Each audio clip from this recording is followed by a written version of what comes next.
So if you want to learn coding and what you're doing, this starting stage, you are just brute forcing each and every problem manually without even looking at the format or pattern of it.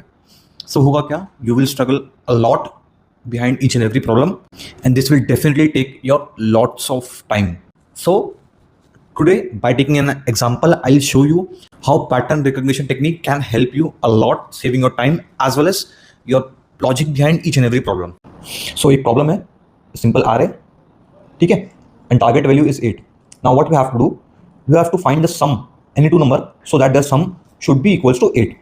अब if you don't follow the pattern recognition technique and you start brute forcing this problem, तो क्या होगा कि you will take this element that is 1 and will try to add with all the remaining element, then with 5 trying to add with all the remaining elements and so on. इससे क्या होगा, your time complexity will become big of n square. big of n square क्यों? क्योंकि अपने को 2 for loop लगेगा, plus इससे time बहुत जाएगा. Your code can be surely, your code will be slow. अब क्या करना है, हमने देख लिया that this is an array और हमें सम फाइंड करना है. तो देखो सम एरे है, अगर सम फाइंड करना है तो 2 टेक्निक होता है. एक होता है हैशिंग, मैप जिसको बोलते हैं. Hashing is nothing but a data structure, a type of data structure which store the value in key value form. ठीक है, तो हम क्या करेंगे, this is the formula target minus current value equals to needed value. और हम check करेंगे कि ये map, this is hash map, right, ये मैप में ये एग्जिस्ट करता है कि नहीं करता है. Let me take an example. First 8 हमारा टारगेट है, राइट. 8 - 1 पहला अपन ने लिया, ठीक है. 8 - 1 इक्वल्स टू 7, ठीक है. अब 7 क्या मैप में एग्जिस्ट करता है? नहीं, 7 मैप में एग्जिस्ट नहीं करता है. तो what we will do, we will take this value 1 and इसका 1 का जो इंडेक्स होगा वो 0 है, राइट. तो हम इसको इंसर्ट कर देंगे. स्टेप 2, 8 - 5 सेकंड एलिमेंट की बारी आई. 3, क्या 3 मैप में एग्जिस्ट करता है? नहीं सर.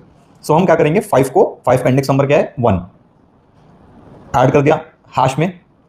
8 - 3 that is 5. क्या 5 एग्जिस्ट करता है? ये दोनों में नहीं करता है. तो हम क्या करेंगे, 3 को इसके इंडेक्स नंबर पे ऐड कर देंगे. Now step 4, 8 - 7 is equals to 1. क्या 1 एग्जिस्ट करता है मैप में? यस सर, एग्जिस्ट करता है. तो यहाँ पे हमारा प्रॉब्लम खत्म हो गया.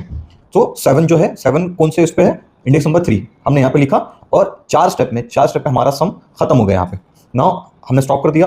रिजल्ट क्या आएगा? रिजल्ट का एक फॉर्मूला है कि मैप ऑफ 1 का मैप क्या है? 0. और ये 3 कहाँ से आएगा?